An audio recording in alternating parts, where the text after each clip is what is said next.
जय श्री महाकाल आदेश। तो आपने पिछला वीडियो सुना और उसको देखा तो उसमें कुछ प्रयोग बताए गए थे कि लगातार हो रहे तंत्रवारों से साधक अपना बचाव कैसे करे। तो उसमें उपाय बताए गए थे और उसमें दो मंत्र बताए गए थे, बाबा भैरव का और माँ काली का। लेकिन उन मंत्रों में सिद्धि का विधान नहीं बताया गया था क्योंकि वीडियो ज़्यादा लंबा हो जाता। उसमें बोला भी गया था कि इन मंत्रों की सिद्धि का विधान आगामी वीडियो में आप सभी को बताया जाएगा। तो यह जो वीडियो है इसमें वो जो गौणवाणी विद्या के जो मंत्र थे बाबा भैरव का और माँ काली का, उन मंत्रों को कैसे सिद्ध करना है। तो आज का वीडियो एक तंत्र काट साधना के रूप में आप सभी को दिया जा रहा है। तो इसको आप वैसे सिद्ध करिए जैसे विधान अनुसार आपको बताया जाए। तो ये है बाबा भैरव की प्रचंड क्रिया और अद्भुत साधना, बाबा भैरव की और माँ काली की।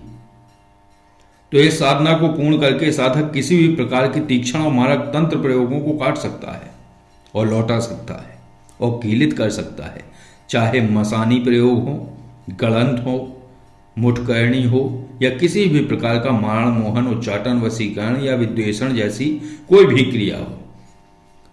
तो गलंत क्या है? गलंत ये है कि किसी भी वस्तु को अभिमंत्रित करके उसके घर में गाड़ देना और फिर वो उस तरीके से काम करती है जिस तरीके का अनुबंध हो शक्ति से किया गया होता है। तो माँ काली और बाबा भैरव के मंत्र प्रयोग से वो सभी प्रकार के तंत्रवारों को नष्ट कर सकता है। जैसा कि आपने पिछले वीडियो में सुना, तंत्र काट के लिए, घर कीलन के लिए माँ काली और बाबा भैरव के साबर मंत्र के प्रयोग बताए गए थे, लेकिन उनमें उन मंत्रों की सिद्धि का विधान नहीं था। तो ये साधना उन्हीं मंत्रों की सिद्धि हेतु आपको बताई जा रही है, क्योंकि साबर मंत्र वैसे तो स्वयं में सिद्ध होते हैं, लेकिन अगर उन्हें जागृत कर लिया जाए अर्थात उन्हें सिद्ध कर लिया जाए तो उनके प्रभाव बहुत ही त्वरित और प्रभावी और प्रचंड हो जाते हैं। फिर साधक एक बार की क्रिया से ही तंत्र से व्यथित व्यक्ति को ठीक कर सकता है, क्योंकि कई फोन कॉल आते रहते हैं, मैसेज आते रहते हैं कि वो कई वर्षों से तंत्र बाधा से दिक्कत में है और उन पर मसानी प्रयोग हुआ है या उन पर किसी प्रेत को छोड़ा गया है, डाकनी साकनी डायन चुड़ैलों से प्रभावित हैं। तो ऐसी चर्चाएं होती रहती हैं। तो जब मैं उनसे पूछता हूं कि भैया तुम्हें कैसे पता चला कि तुम्हारे ऊपर डायन छोड़ी गई है, चुड़ैल छोड़ी गई है या प्रेत जिन्न जिन्नात छोड़े गए हैं, कैसे पता चला तुम्हें? तो बताया जाता है किसी को दिखाया था, ओझा तांत्रिक को, तो उन्होंने बताया है। तो सबसे बड़ा प्रश्न एक खड़ा होता है कि भाई वो बता सकते हैं, हटा नहीं सकते, क्योंकि समस्या को बताने वाला समाधान भी बता सकता है। चलो भाई ठीक है, हटाने की क्षमता नहीं है, कोई बात नहीं। तो जिस आधार से आप ये जान लेते हैं कि प्रेत लगा है, पिशाच लगा है, मुठकरणी है, शमशान क्रिया है, क्या है, तो जिस विधि से आप ये जान लेते हैं उसी विधि से उपाय भी जान लीजिए और उसको बता दीजिए। अगर आप ये बताते, क्या होता है, जैसे किसी को बता दिया जाए तुम्हारे ऊपर मसानी क्रिया हुई है और उसकी म्याद अर्थात उसकी समयावधि 3 वर्ष है, यानी कि वो क्रिया 3 वर्ष में उसे खत्म कर देगी। तो एक तरीके से वो अधमरा हो जाता है और घबराहट में गलत लोगों के चक्कर में फंस के धन और शरीर दोनों का नुकसान कर बैठता है। तो मुझे लगता है कि किसी को भी ये नहीं बताना चाहिए कि उस पर क्या हुआ है, क्या क्रिया हुई है, क्योंकि कॉलिंग फोर पर जो कॉलें आती हैं, जो कि उससे कॉलिंग फोर द्वारा जो पारलौकिक समस्या के विषय में लोग बाग पूछते हैं और पूछा जाता है उनके द्वारा कि क्या दिक्कत है, तो उनको केवल इतना बताया जाता है कि हाँ तुम्हारे ऊपर तंत्र प्रयोग हुआ है।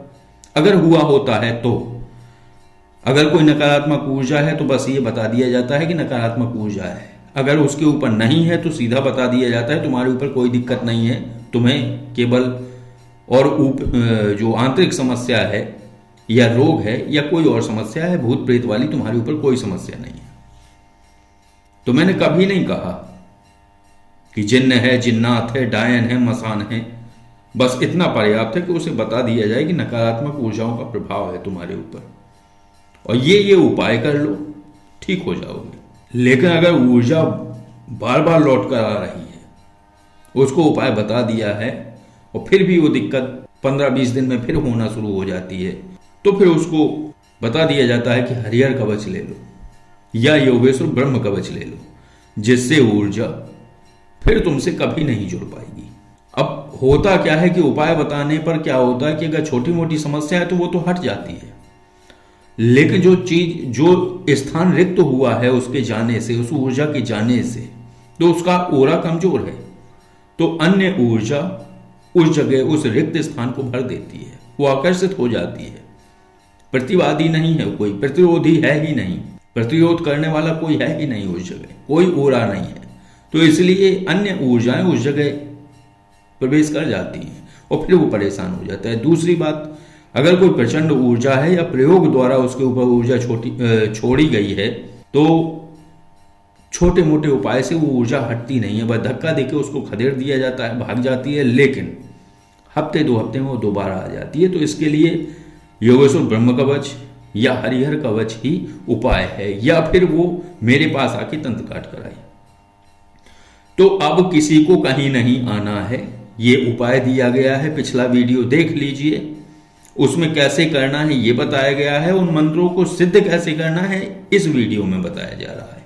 तो करते हैं मां काली और बाबा भैरव की तंत्र काट साधना पर चर्चा। तो इस साधना को साधक कृष्ण पक्ष की 10वीं से आरंभ करें।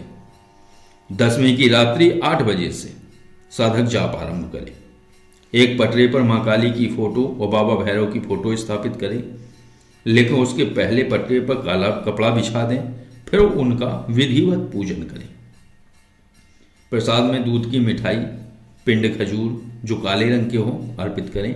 कच्ची चमेली की काढ़ी अर्पित करें। कच्ची चमेली करके एक इत्र आता है, उसकी 5-5 काढ़ियां बनानी है और 5 काढ़ियां माँ काली के चरणों में अर्पित करनी है। माँ काली के बाएं तरफ और भैरव जी के भी बाएं तरफ दीपक जागृत करना है, लेकिन दीपक कौन से रहेंगे? माँ काली की फोटो के बाईं ओर जो दीपक रहेगा वो घी का रहेगा, और बाबा भैरव जी की फोटो के बाईं ओर जो दीपक रहेगा वो तेल का रहेगा। इत्र की काढ़ी कच्ची चमेली की माँ काली के चरणों में अर्पित करनी है 5 काढ़ियां, और गुलाब या मोगरा इत्र की काढ़ियां भैरव जी के चरणों में अर्पित करनी है। और भैरव जी के सामने कांच के प्याले में कांच का गिलास हो जो कि नया हो, उसको प्रयोग में न लिया गया हो, ऐसा गिलास लेके आना है, उसमें आधा गिलास शराब भर देनी है, और उनका ध्यान करते हुए माँ काली और बाबा भैरव को प्रसाद ग्रहण करने के लिए प्रार्थना करना है। साधक दक्षिणाभिमुख होकर जाप करे और पूजन करे, यानी फोटो का मुख उत्तर की तरफ हो। उन फोटो जो चित्र रखे हुए हैं माँ काली और बाबा भैरव के, उनका मुख उत्तर की तरफ हो, साधक का मुख दक्षिण की तरफ हो। आसन कुसा और कंबल दोनों का होना चाहिए, यानी कुसा आसन नीचे रहेगा, ऊपर से आप कंबल बिछाएंगे। साधक वैसे इस साधना को निर्जन स्थान पर करे तो ज्यादा उत्तम है, सबसे उत्तम है कि निर्जन स्थान पर जाए और इस साधना को पूर्ण करे। और अगर निर्जन स्थान पर जाने में उसे भय या किसी प्रकार का कोई संकोच लग रहा है तो वो शिव मंदिर में भी इस साधना को संपन्न कर सकता है। सबसे पहले गणपति मंत्र, फिर गुरु मंत्र, फिर बटुक भैरव मंत्र का 1-1 माला जाप करने के बाद 3 माला माँ काली के मंत्र का जाप करना है। अब मंत्र कौन सा है? मंत्र उस वीडियो में दिया गया है जो कि उच्चारण करके बोला गया था, तो उसमें से आप मंत्र ले लीजिए। माँ काली का 2 बार उच्चारण किया है उसमें, और फिर जब 3 माला माता काली के मंत्र का जाप हो जाए, फिर गणपति गुरु भैरव मंत्र फिर 1-1 माला करनी है। उसके बाद 2 माला भैरव जी के मंत्र का जाप करना है। इस प्रकार अमावस्या तक ये क्रिया रोज करें, क्योंकि 10वीं से ये शुरू करना है, जो कृष्ण पक्ष की 10वीं है, तो उस दिन से ये साधना आरंभ होनी है। ये साधना है 5 दिन की, और अमावस्या पर यह साधना पूर्ण होगी, और अमावस्या तक लगातार रोज यही पूजन प्रक्रिया रोज यही रहेगी। प्रसाद रोज रखना है, और वो जो प्याला है वो रोज उठा लेना है। बाद में माला रुद्राक्ष की रहेगी, और अगर संस्कारित है तो उत्तम है, नहीं है तो आप साधारण माला भी ले सकते हैं। अमावस्या की रात्रि तक जाप संपन्न हो जाने के बाद हवन करें। 1 माला गणपति, 1 माला गुरु मंत्र, 1 माला बटुक भैरव मंत्र, फिर 3 माला माँ काली के मंत्र का और 2 माला बटुक भैरव बाबा के मंत्र का हवन संपन्न करना है। लेकिन जो 10वीं से जाप होगा तो प्रतिदिन जाप के 1 घंटे के बाद वो प्रसाद और वो प्याला साधक स्वयं ग्रहण करे। अमावस्या को हवन, तो हवन में एक बार, जब जैसे माता काली के मंत्र का हवन कर रहे हैं तो 1 नींबू बलि दें, और जब भैरव बाबा के मंत्र का आरंभ करें हवन करने की प्रक्रिया, तब 1 नींबू बलि भैरव जी के मंत्र पढ़ते हुए बलि देनी है। और अमावस्या को यह हवन पूर्ण होगा। और साधना इस प्रक्रिया और विधान अनुरूप ही करें, और इसमें जो है विधान में हेरफेर न करें। और ये जो साधना आप कर रहे हैं तो ये दोनों मंत्र पूर्ण प्रभावी हैं, और इस तरीके से साधक पूर्ण रूप से निश्चिंत होकर किसी भी तंत्र को काट सकता है, जिसके ऊपर भी प्रयोग हुए हों उनको वो हटा सकता है, और तंत्र बाधा का निवारण भी सहज रूप से कर सकता है।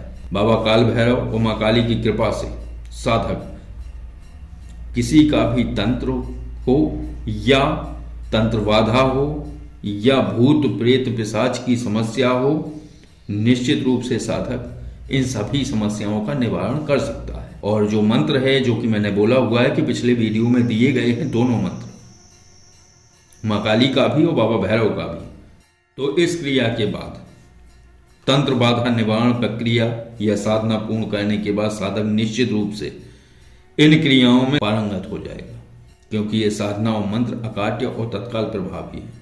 तो इस साधना को आप करिए और तंत्र काट प्रक्रिया को आप पूर्ण रूप से कर सकते हैं। बस इसके लिए आपको अपना ओरा प्रचंड रखना होगा, क्योंकि अन्य शक्तियों की साधना आप किए हुए हैं और वो पूर्ण रूप से आपके ऊपर सहायक हैं, आपके ऊपर कृपा करे हुए हैं, तभी आप तंत्र काट जैसी प्रक्रिया में हाथ डालिएगा। नहीं तो क्या होता है, जो कि हरदम एक आशंका बनी रहती है कि अगर आपने किसी की एनर्जी रिमूव की, वो एनर्जी रिमूव ही है, उस ऊर्जा को हटाना, चाहे वो अनुबंध द्वारा भेजी गई हो, चाहे वो स्वतः आई हो।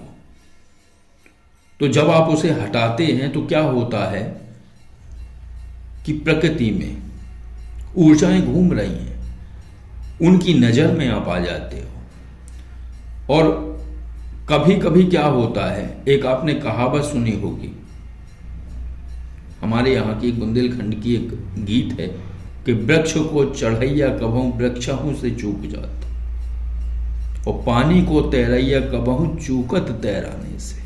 क्या होता है कि उसमें जिस चीज में जो व्यक्ति पारंगत होता है ना, तो आत्मविश्वास इतना बढ़ जाता है उसका, तो आत्मविश्वास कब अहंकार में परिवर्तित हो जाए पता नहीं चलता है।